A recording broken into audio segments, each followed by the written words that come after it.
Jiwaku merindukanmu,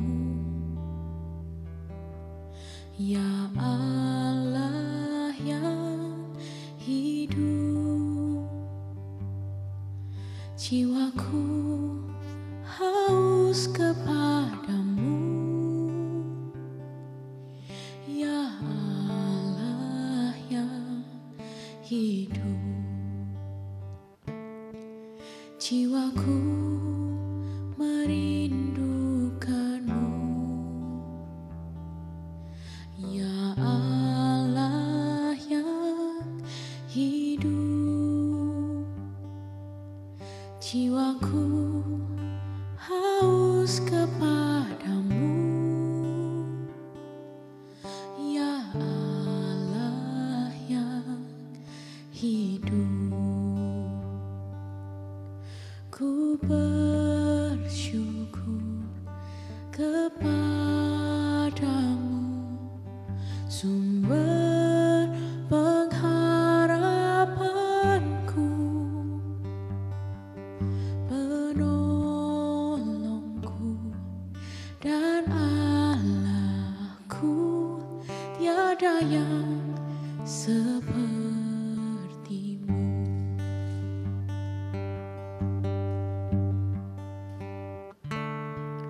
Jiwaku merindukanmu, ya Allah yang hidup. Jiwaku haus kepadamu, ya Allah yang hidup.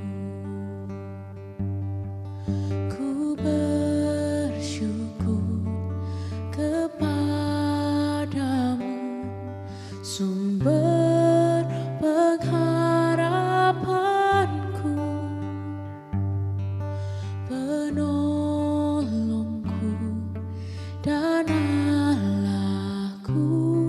Tiada yang sepertimu. Ku bersyukur kepadamu, sumber pengharapanku, penolongku dan Allahku. Tiada yang sepertimu.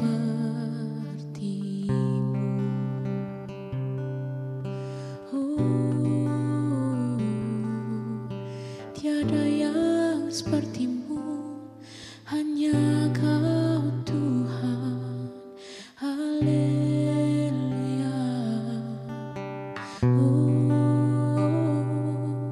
Yesus Tuhan, sungguh tiada yang lain. Haleluya, kami hanya merindukanmu. Oh Tuhan, haleluya.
Our Father, which art in heaven, hallowed be thy name.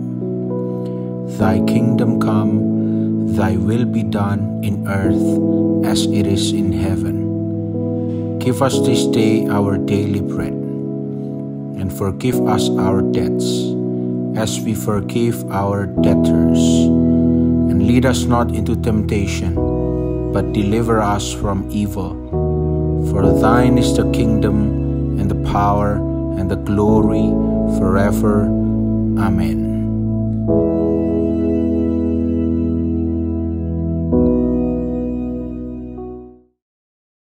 Shalom, selamat pagi, puji nama Tuhan. Apa kabar saudara semua? Mari di hari yang baru ini kita percaya bahwa kalau kita dipercayakan nafas kehidupan, masih banyak perkara yang Tuhan akan lakukan dalam kehidupan kita. Ayo pagi hari ini sebelum kita beraktivitas, kita merenungkan firman Tuhan, kita mau membaca firman Tuhan, karena kita percaya ini akan menjadi bekal bagi kita untuk menghadapi kehidupan kita ini. Ya, oke. Mari kita akan sama-sama buka di dalam Mazmur pasal yang ke-40. Mazmur pasal yang ke-40.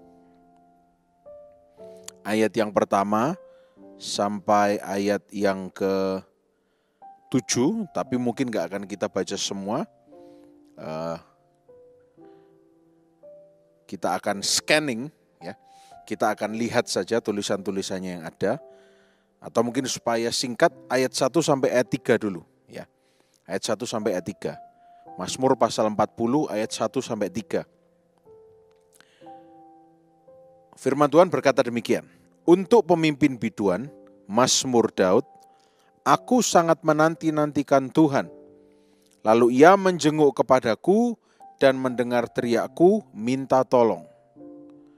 Ia mengangkat aku dari lubang kebinasaan, dari lumpur rawa.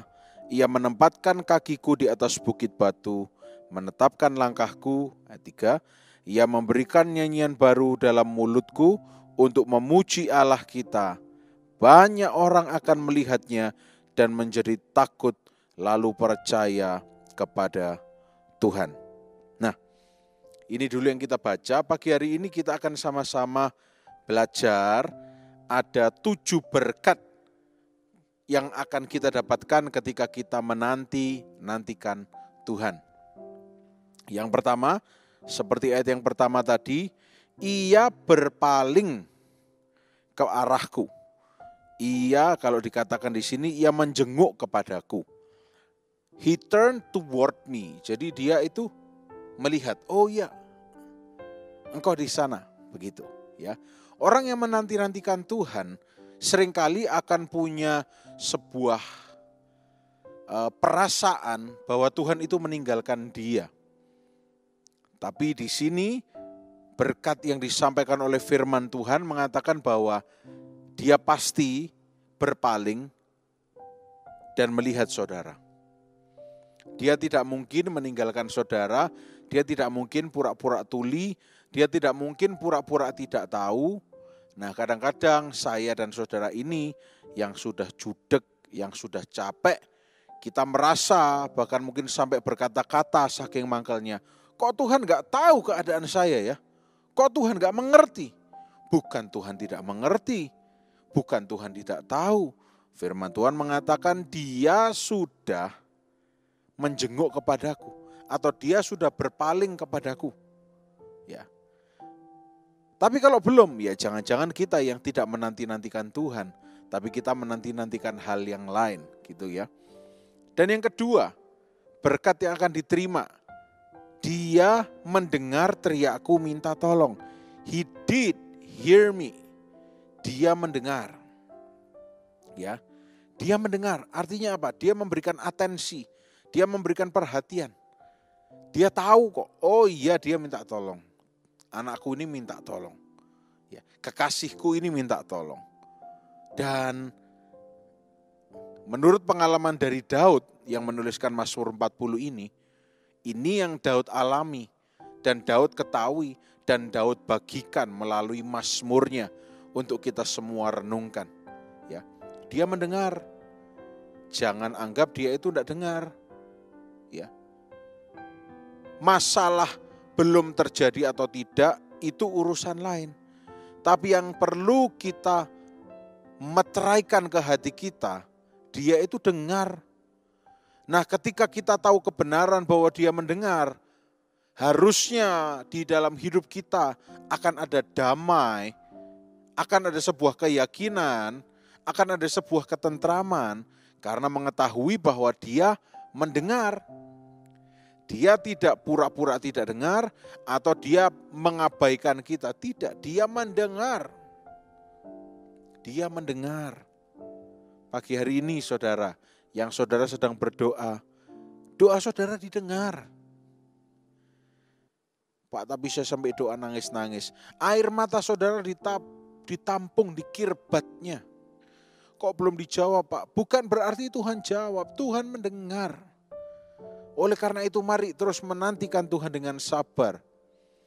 Sampai kapan menantikan Tuhan? Saudara, yang namanya Sadrak, Mesak, Abednego itu berdoa dan percaya kepada Tuhan. Menantikan Tuhannya, dia sampai sudah masuk dapur api dan bahkan apinya sudah dinyalakan. Tuhan tolong kan? Tuhan tolong kan? Nah, pikiran kita harusnya Tuhan kalau bisa tidak sampai masuk ke lokasi penghukuman dapur api. Harusnya Daniel tidak perlu sampai masuk gua singa. Saudara, saya kasih tahu, justru kalau kita tidak masuk dapur api atau gua singa, tidak ada keajaiban yang terjadi. Bukan berarti saya mengatakan bahwa atau saya menjustifikasi bahwa Tuhan memang sengaja menjatuhkan kita dalam pencobaan. Tidak.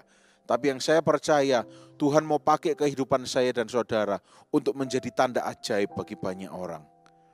Mungkin saudara sedang sakit parah, dokter angkat tangan, tidak punya harapan kata dokter. Atau mungkin saudara sedang menantikan sesuatu, seolah-olah bertahun-tahun tidak segera terjadi. Dan kalau orang biasa akan segera menyerah. Ya. Kalau saudara ada deal bisnis, saudara akan berkata, Pak, orang yang ngerti bisnis, kalau gini sekali tidak terjadi, pasti marah-marah. Tapi saudara tetap setia, tetap tekun, tetap percaya. Tapi kelihatannya semakin tidak ada harapan. Tuhan dengar doa saudara. Wait upon the Lord. Wait patiently for the Lord. Nantikanlah Tuhan. Yang ketiga, He brought me up out of the pit. Ayat yang kedua, Ia mengangkat aku dari lubang kebinasaan. Ini berbicara mengenai salvation, penyelamatan, rescue. Ya. Orang yang menanti-nantikan Tuhan akan selalu diselamatkan. Bukan berarti sengaja dihadapkan di lubang gitu, enggak. Tapi namanya manusia, kadang-kadang kalau jalan kita itu terbatas. Jadi kita enggak bisa melihat senantiasa setiap waktu selalu kelihatan, enggak. Kita ini kalau jalan atau dalam hidup ini, kita kadang-kadang enggak tahu mana yang kawan, mana yang lawan. Kadang-kadang di depan kita ada yang seperti kawan yang sangat karib. Tapi ternyata di belakang kita, dia number one enemy, musuh dalam selimut. Ya. Dia sangat membenci kita. Kita enggak tahu. Tapi kalau kita menanti-nantikan Tuhan, kita enggak perlu ragu. Karena Tuhan yang sanggup mengangkat kita dari lubang, from the pit. Pit itu sebetulnya bukan sekedar lubang ya. Pit itu seperti jurang, saudara. Tuhan itu menyelamatkan kita sehingga kita tidak terjatuh ke jurang. Nah, itu berkat dari orang-orang yang menanti-nantikan Tuhan. Yang ketiga, Dia yang akan mengangkat kita dari lubang kebinasaan sehingga tidak binasa, sehingga tidak mati, tapi diselamatkan. Berkat yang keempat, out of the miry clay, dari lumpur rawa. Saya tidak tahu kalau saudara pernah bermain dengan rawa atau tidak ya. Tapi kadang-kadang yang namanya lumpur yang rawa, lumpur yang ada di rawa itu berbahaya. Bisa semakin kita bergerak, semakin kita tertarik ke dalam. Ya. Oleh karena itu kita perlu diselamatkan. Kita perlu diangkat ketika kita berada di lumpur rawa. Nah ini saya tidak ingin menggambarkan yang aneh-aneh dikaitkan dengan lumpur dosa. Enggak, saya hanya akan terjemahkan apa adanya. Lumpur rawa ini berarti sesuatu yang secara tidak sadar itu semakin menarik kita ke dalamnya. Dan kita juga semakin kita berusaha keluar, semakin kita akan terhisap masuk. Bagaimana caranya keluar? Tenang, tunggu orang yang menolong. Ya. Kalau saudara suka nonton National Geographic atau apapun yang tentang survival atau cara bertahan hidup, pasti banyak diajarkan, tapi juga tidak menutup kemungkinan ada keadaan-keadaan yang memang kita benar-benar sudah tidak bisa keluar. Jadi kita butuh orang lain untuk menolong. Dan demikian juga Tuhan berjanji, Tuhan yang akan mengeluarkan kita dari lumpur rawa. Lumpur rawa itu saudara, kalau sudah kering, kena matahari, kerasnya luar biasa. Dan kalau sudah kering ya gimana saudara mau keluar? Artinya berbicara tentang suatu keadaan yang sangat menghimpit, yang membuat kita tidak bisa bergerak. Atau kalau semakin banyak bergerak atau berusaha, malah senjata makan Tuhan. Begitu ya. Nah, ini adalah berkat dari orang yang menantikan Tuhan keempat, yaitu kita diangkat keluar oleh Tuhan. Kita yang tidak bisa menyelamatkan diri sendiri, kita diselamatkan. Haleluya. Yang kelima, Ia menempatkan kakiku di atas bukit batu. Wow. Kalau saudara pernah dengar kata solid rock. Rock itu bukan sekedar batu, tapi batu karang. Nah, seperti Petrus, Tuhan pernah berbicara, Yesus pernah berbicara, Petrus, di atas batu karang ini. Nah, batu karang, kenapa kok batu karang? Kok adalah batu karang? Petros. Petros itu dalam bahasa aslinya artinya rock, batu karang. Ya. Nah, batu karang itu diibaratkan tentang fondasi atau dasar yang kuat, yang tidak bisa goyang, yang tidak bisa diubah ombang-ambingkan. Mau kena ombak, tidak ada masalah. Goncangan tidak ada masalah karena dia batu karang. Makanya ada istilah batu karang yang teguh. Nah, ini berkat dari orang yang menanti-nantikan Tuhan. Kakinya akan ditempatkan, dirinya akan ditempatkan di atas batu karang. Artinya apa? Diletakkan di sebuah situasi, di sebuah tempat yang kuat, teguh.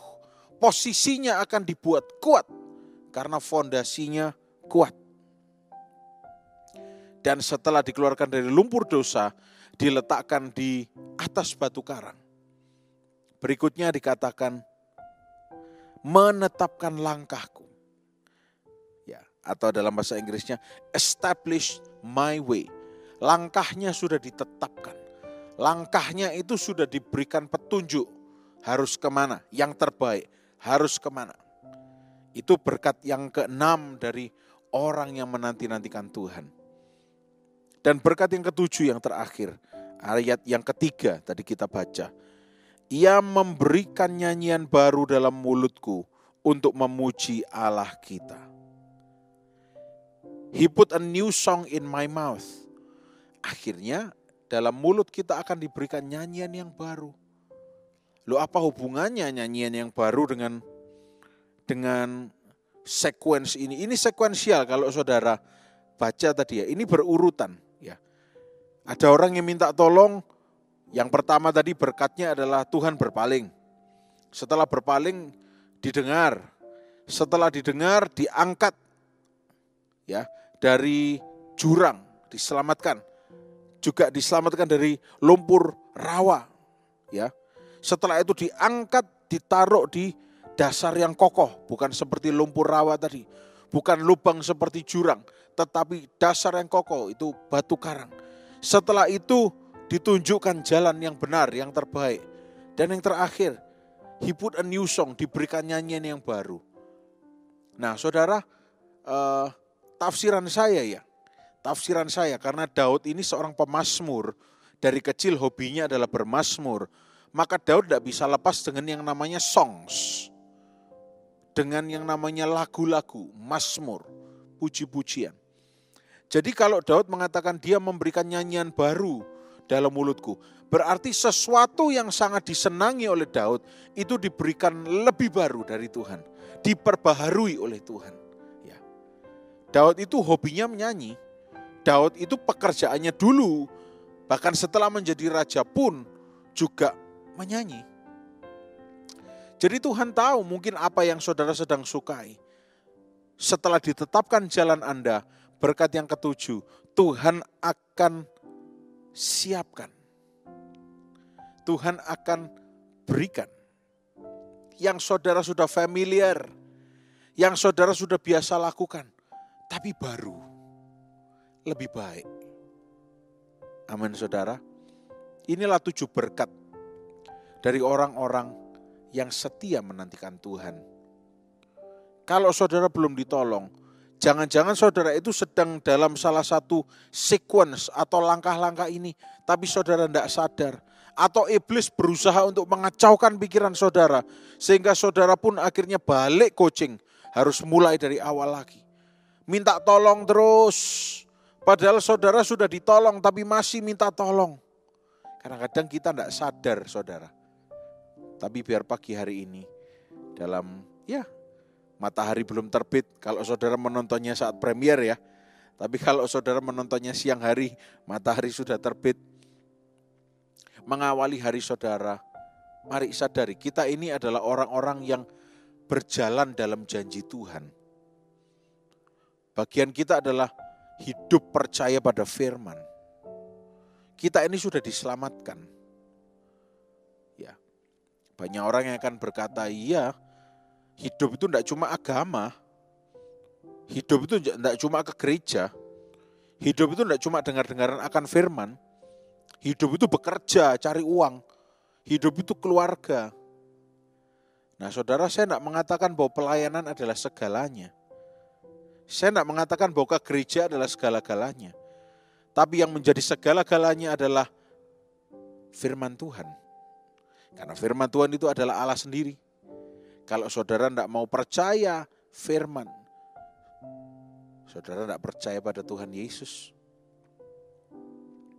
Mari pagi hari ini, terima 7 berkat dari orang yang menanti-nantikan Tuhan. Saya percaya, saya sangat percaya. Saya percaya walaupun saya belum melihat. Tapi kalau saudara benar-benar merenungkan firman Tuhan ini, Tuhan Yesus akan memberkati kita semua. Saya akan tutup dengan ayat yang berikutnya, yaitu ayat yang keempat. Dikatakan demikian, berbahagialah orang yang menaruh kepercayaannya pada Tuhan, yang tidak berpaling kepada orang-orang yang angkuh atau kepada orang-orang yang telah menyimpang kepada kebohongan. Berbahagialah orang yang menaruh kepercayaannya pada Tuhan. Ada berkat yang menantikan saudara ketika saudara menanti-nantikan Tuhan. Elkana dan Hana menanti-nantikan Tuhan, bahkan Hana berdoa sampai menangis tanpa keluar suaranya, dikira orang mabuk.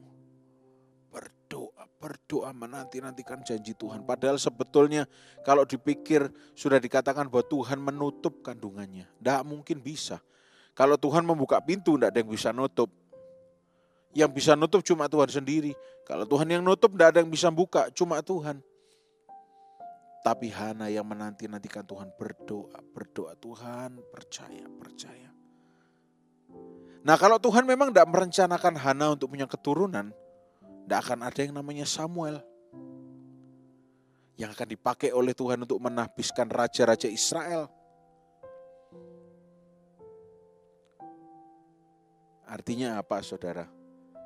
Kalau saudara menanti dengan setia. Menanti dengan setia itu bukan berarti kita selalu perfect in every ways. Tidak. Abraham dan Sarah juga tidak setia pernah. Sarah menertawakan Tuhan. Abraham karena dihasut oleh Sarah, akhirnya ya harus ada jalan pintas. Tokoh-tokoh di Alkitab tidak ada yang sempurna. Tapi kisahnya itu diceritakan supaya kita juga banyak belajar. Nah, pagi hari ini kita belajar dari Mazmur.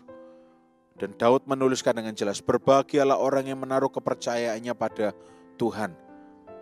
Karena ada berkat-berkat yang akan menyertai hidupnya. Ya, karena ada berkat-berkat yang membuat kita keluar, diselamatkan, berkemenangan, mengalami keajaiban.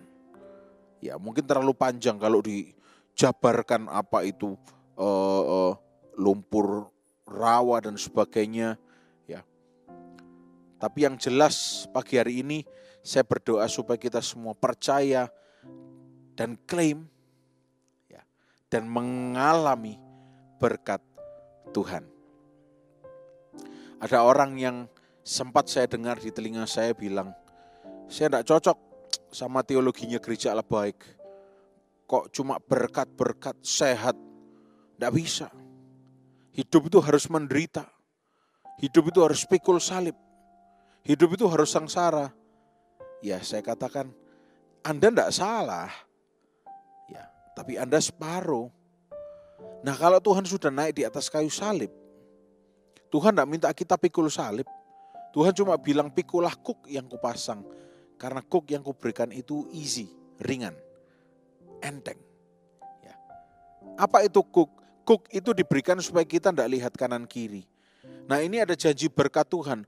Bukan berarti setelah ini kita akan jadi seperti orang yang hawa nafsunya liar. Wah, semuanya diinginkan, semuanya dibeli. Enggak.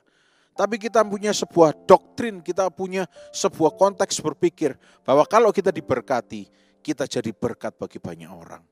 Oleh karena itu, siap-siap terima berkat dari Tuhan. Ya, mungkin 7 ini adalah sebuah prinsip ya. Tapi berkat yang lain juga Tuhan akan berikan. Ya, saya percaya hari yang baru akan ada berkat Tuhan yang baru bagi kita semua. Mari kita berdoa.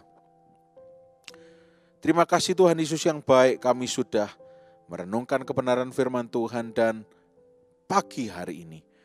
Biar sepanjang hari ini kami semua sehat, diberkati, dibungkus dengan darah Yesus. Kami berkemenangan. Apa saja yang kami lakukan Tuhan buat berhasil. Dalam nama Tuhan Yesus Kristus. Haleluya. Amin. Selamat pagi. Tuhan Yesus memberkati.